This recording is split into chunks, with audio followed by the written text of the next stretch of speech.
kasih pemirsa Anda kembali menyaksikan Kominfo Newsroom. Pemirsa Kabupaten Tabalong di Provinsi Kalimantan Selatan meraih predikat dalam penilaian aksi penurunan stunting dengan angka prevalensi yakni 7,89% pada tahun 2022. Dan ini juga mendapatkan pujian dari Menteri Dalam Negeri. Serta pemirsa kita ketahui bahwa beberapa berita di media sosial juga memperlihatkan bahwa Kabupaten Tabalong ini selalu melakukan inovasi-inovasi untuk dapat menurunkan angka stunting.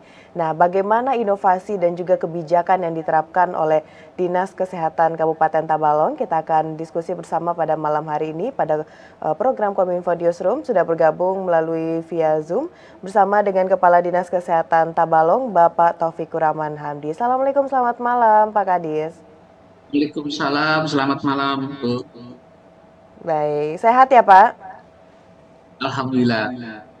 Baik, Bapak tadi di awal saya sudah sampaikan kepada pemirsa bahwa Kabupaten Tabalong ini di tahun 2022 mendapatkan penghargaan karena angka prevalensi stuntingnya berada pada 7,89%. Nah, ini sebenarnya apa sih Pak yang menjadi kunci dari Kabupaten Tabalong sehingga bisa sangat turun begini Pak angka prevalensi stunting di sana? Apa kira-kira nih Pak yang bisa kita bagikan kepada pemirsa? Baik, sebelum saya bicara masalah kegiatan apa yang kami laksanakan, lebih pertama kami dari segi data dulu. Baik. Jadi kita ketahui bahwa sejak 2019 itu, melalui elektronik pencatatan pelaporan gizi masyarakat atau EPPGBM, kami rasa masih belum optimal. Jadi pada waktu tersebut, waktu kita melakukan pengukuran, itu terlaporkan hanya 66,5% dari seluruh sasaran balita yang kita ukur. Nah, ini akan menyebabkan angka stunting itu jadi tinggi. Nah, oleh karena itu, di tahun berikutnya, di tahun 2018, kami melakukan pengukuran PPGM ini sudah meningkat sasarannya menjadi 93,5%. Dan ini sangat signifikan berpengaruh terhadap angka stunting itu sendiri. Nah, jadi pembenahan data ini sangat penting ya, karena tentu saja angka muncul dari data yang kita olah. Nah, berikutnya tentu saja ada beberapa upaya intervensi yang kita lakukan. Baik itu intervensi secara sensitif yang dilakukan oleh Dinas Kesehatan yang memberi kontribusi 30% terhadap penurunan stunting, dan jangan lupa adalah uh, intervensi sensitif ya. Kalau tadi spesifik, yang ini yang sensitif itu berkontribusi 70% yang dilakukan dengan lintas sektor lainnya. Nah, kolaborasi ini kita lakukan dalam suatu bentuk suatu gerakan. Jadi di Tabalong itu ada namanya gerakan gempur stunting. Jadi gempur stunting itu adalah merupakan kepanjangan dari gerakan masyarakat dalam upaya percepatan pencegahan dan penurunan stunting di Tabalong. Nah, gempur stunting ini kita lembagakan melalui aturan yang dibuat oleh kepala daerah ya, di mana di dalam gempur stunting ini ada tim Pokjanya yang memuat keterlibatan baik itu dari pemerintah daerah, kemudian masyarakat, swasta maupun lembaga organisasi lainnya. Nah, secara komprehensif kami melakukan tugas dalam bentuk kegiatan yang namanya konvergensi stunting. Jadi konvergensi stunting itu kami tuangkan dalam realisasikan dalam gerakan gempur stunting itu sendiri. Nah, tentu perlu digarisbawahi untuk Dinas Kesehatan karena kita memegang tanggung jawab untuk intervensi yang namanya intervensi spesifik. Kita lakukan ini di 1000 hari pertama kehidupan. Jadi kalau kita ketahui bayi itu ya sejak kandungan itu 9 bulan ditambah dengan 2 tahun, ditambah setelah 2 tahun ya menjelang dia umur 2 tahun itu 1000 tahun hari kehidupan, kita sudah melakukan intervensi secara spesifik. Nah, intervensinya ini secara spesifik ini adalah intervensi gizi kepada ibu hamil dan ibu menyusui. Yang berikutnya adalah intervensi pada bayi dari lahir sampai umur 2 tahun. Nah, kegiatan semua ini kita lakukan dengan melibatkan semua komponen, baik itu dari tingkat kabupaten, tingkat kecamatan, tingkat desa, yang mana kami sudah bertugas di dalam bentuk tadi gerakan namanya gempur stunting itu sendiri. Begitu, Bu. Baik, ada yang dinamakan dengan gempur stunting di Tabalong yang telah Bapak sampaikan tadi di 1000 kehidupan pertama itu kita terapkan juga. Nah, kalau tadi Bapak sudah menyampaikan apa saja langkah yang dilakukan oleh Dinas Kesehatan Kabupaten Tabalong dengan pemerintah lainnya, dengan instansi lainnya, lalu dengan masyarakat seperti apa Pak? Kita memberdayakan masyarakat agar bisa berkontribusi juga untuk bisa menurunkan angka stunting di Kabupaten Tabalong, Pak Kadis. Ya, dengan masyarakat tentu saja kita langsung ya kepada forum komunikasinya berupa Posyandu. Kita tahu satu-satunya lembaga yang ada di masyarakat itu Posyandu.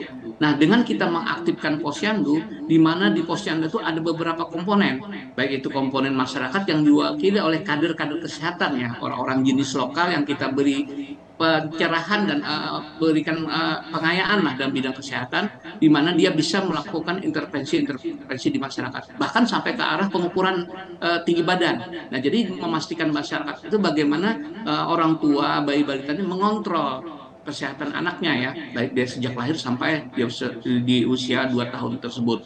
Nah, kemudian juga kita libatkan lembaga-lembaga yang ada di masyarakat seperti adanya PKK ya, kemudian desa sendiri ya. Tentu ini sangat berkontribusi sekali dalam hal penurunan stunting itu sendiri. Dan bahkan kami juga ada menerapkan namanya gerakan orang tua asuh.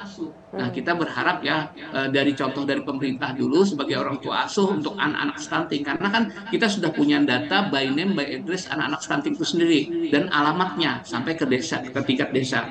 Nah, di situ orang-orang yang mampu di sana bisa sebagai orang tua asuh.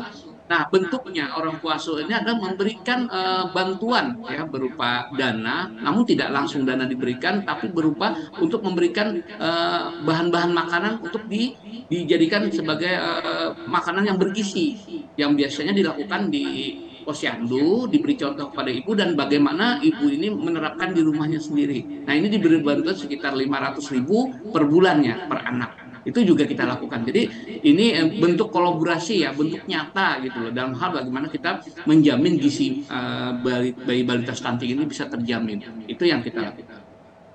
Baik, berarti dari Dinas Kesehatan juga langsung ya Pak turun kepada masyarakat untuk bisa berkontribusi dan kita memberikan bantuan tadi. Nah, ini masih membicara mengenai bantuan, Pak Kadis ada hubungannya juga dengan dana. Nah, sejauh ini berapa sih Pak kira-kira dana yang dibutuhkan oleh Kabupaten Tabalong untuk bisa secara konsisten menurunkan angka stunting ini, dan apakah kita punya hal lain nih Pak untuk bisa menggait mungkin dari wirausaha atau dari sejenisnya untuk bisa tetap stabil ini Pak dana yang kita gunakan penurunan angka stunting di Kabupaten Tabalong? Oke, jadi kalau kita dari segi pemerintah dulu Mbak ya, jadi kalau kita lihat di tahun 2021 itu kan ada kebijakan adanya dana BTT ya. Nah, dana BTT ini kami juga anggarkan untuk stunting itu sekitar 999.900.000, hampir 1 miliar. Nah, ini kita gunakan ya untuk kegiatan-kegiatan berupa intervensi yang komprehensif tadi ya, kemudian makanan tambahan, kemudian pemberian multivitamin dan mineral dan sebagainya. Ini dana yang dari pemerintah. Nah, secara anggaran juga kita di Dinas Kesehatan itu juga menganggarkan sekitar 45 miliar setiap tahunnya berupa kegiatan-kegiatan yang memberikan sumbangan terhadap stunting itu sendiri. Nah, dari segi masyarakat maupun swasta, kami juga ada beberapa perusahaan yang memberikan dana CSR. Nah, dana CSR ini biasanya dikelola sendiri oleh perusahaan itu sendiri dengan mengadakan suatu rembuk dengan kita. Hal-hal apa? Ini untuk mencegah supaya jangan terjadi overlap dengan dana yang kita anggarkan. Seperti itu. Baik, berarti kita sudah melakukan MOU juga Pak ya dengan beberapa pihak swasta lainnya untuk bisa menurunkan angka stunting. Baik, Pak Kadis, ini angka 7% di tahun 2022 dan tentunya di tahun 2023 ini harus lebih rendah daripada angka tersebut. Nah, kira-kira strategi yang sudah dirancang oleh Dinas Kesehatan Kabupaten Tabalong apa Pak biar tahun 2023 ini bisa di bawah 5% angka dari prevalensi stunting kita Pak? Ya, jadi kalau tambahan info saya itu data 2022, untuk angka sementara di pertengahan tahun ini kita sudah turun menjadi angka 7,2, Mbak. Nah, ini angka terbaru ya dari kita. Nah, tentu kita ada upaya strategi lagi dalam hal untuk bagaimana menurunkan ini. Yang pertama adalah kita menerapkan di Tabalong itu zero new stunting, Mbak. Jadi zero new stunting itu adalah kita kan sudah menangani balita yang sudah lahir dan stunting. Kita berharap bagaimana supaya yang akan datang jangan lagi lahir balita yang stunting. Ini yang disebut dengan gerakan zero new stunting. Nah, upaya-upaya ini kita lakukan dari hulunya. Apa yang kita lakukan? Pertama, kita dari segi remaja putri ya, kita pastikan mereka untuk kesehatan di sekolah kita dengan memberikan pil tambah darah tambahan ya selama 52 minggu setiap minggunya itu kita lakukan di sekolah-sekolah pada calon-calon ibu ini. Nah, kemudian kita juga ada MOU dengan Kemenak ya, kemudian BP2P2KB untuk melakukan bimbingan pada Caten, Mbak. Nah, jadi sekarang ini kita untuk Caten itu usia sebelum 3 bulan sebelum menikah itu ada bimbingan konselingnya. Nah, untuk bimbingan masalah berumah tangganya oleh Kemenak, kemudian bimbingan untuk kesehatan, bahkan kita lakukan screening penyakit-penyakit apa yang berpotensi nanti kalau dia jadi ibu akan menyebabkan stunting. Nah, di Tabalong yang menarik lagi adalah bagaimana pendewasaan usia perkawinan. Nah, kita ketahui sekarang undang-undang perkawinan batas minimal kawin itu adalah usia 19 tahun. Nah, penerapannya di Tabalong apabila ada yang usia di bawah 19 tahun, ini harus mendapat izin dari pengadilan agama, semacam rekomendasi. Tentu kan kita tidak bisa mencegah secara keseluruhan, mungkin ada sebab dan sebagainya. Nah, kita tahu bahwa usia bagus untuk ibu hamil itu adalah antara umur 20 sampai 35. Kalau mereka memang menikah di bawah 19 tahun, kita harapkan dari sisi KB adalah menunda kehamilannya dulu. Nah, ini intervensi dari hulu dulu yang kita lakukan. Kemudian yang seperti di depan tadi adalah kita melakukan konvergensi dengan lintas sektor melalui gerakan gempur stunting tadi. Ini tetap kita optimalkan karena tidak mungkin kesehatan bekerja sendiri. Nah, ini yang kita pertahankan dalam bentuk gerakan gempur stunting itu. Setiap tahun selalu kita update.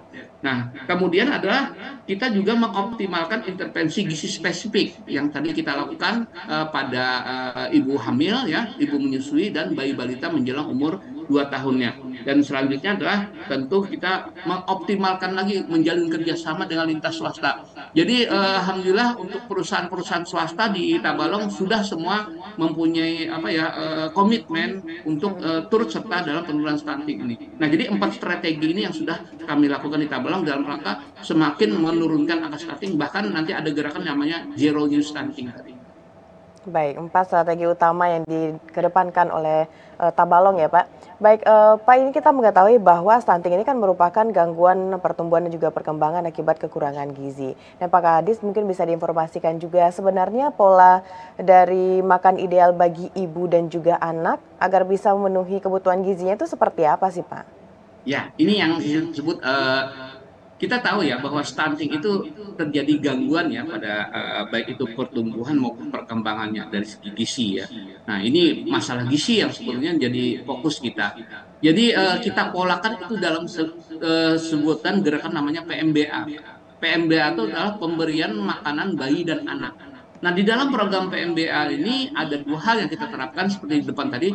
Pertama dulu adalah kita berikan pada ibu hamil ya. Jadi ibu hamil yang terutama ibu hamil yang mengalami kekurangan energi kronis itu kita berikan PMT ibu hamil.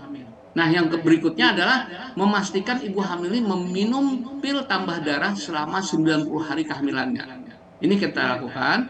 Nah, kemudian tentu saja memberikan asupan gizi yang baik juga kepada ibu-ibu yang menyusui. Nah, kemudian untuk PMBA untuk bayi, sejak dia lahir, itu kita berikan namanya inisiasi menyusui dini.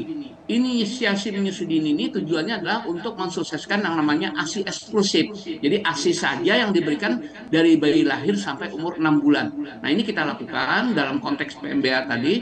Nah, selanjutnya fase berikutnya adalah setelah umur 6 bulan, memastikan bayi ini mendapatkan yang namanya makanan pendamping ASI, MPASI namanya. Nah, MPASI ini kita lakukan sesuai dengan tahapan umurnya. Misalnya dari 6 sampai 9 bulan, kemudian dari 9 sampai 1 tahun, kemudian dari 1 tahun sampai 2 tahun. Ini pola-pola pemberiannya ada semua. Dan PMBA ini kita latih, Mbak, kepada para kader dan masyarakat. Polanya itu kita latih, sehingga dalam fase-fase PMBA ini tidak ada lagi kesalahan asuh.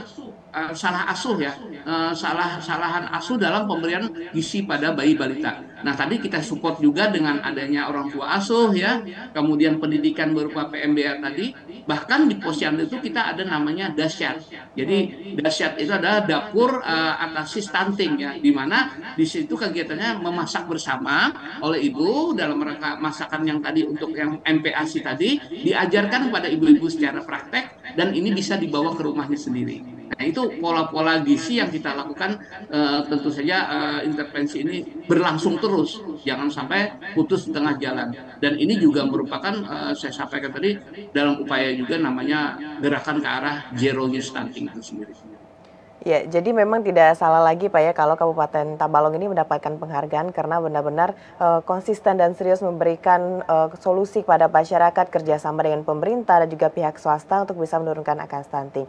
Baik Pak Kadis, kita berharap apa yang sudah Bapak sampaikan tadi bisa diaplikasikan juga oleh daerah lain di Indonesia agar bisa mendukung penurunan angka stunting di Indonesia. Dan semoga sukses Pak dengan berbagai kegiatannya di Kabupaten Tabalong. Terima kasih Pak Kadis sudah bergabung dalam Dialog Kominfo Newsroom kali ini. Kita akan diskusi lagi mengenai beberapa hal bidang kesehatan di Kabupaten Tabalong. Selamat malam Bapak, selamat melanjutkan aktivitas. Baik pemirsa, itulah dialog kita bersama dengan Kepala Dinas Kesehatan Kabupaten Tabalong, Bapak Taufikur Rahman Hamdi. Dan setelah jeda pariwara, kami akan kembali dengan informasi lainnya. Tetaplah bersama Kominfo Newsroom.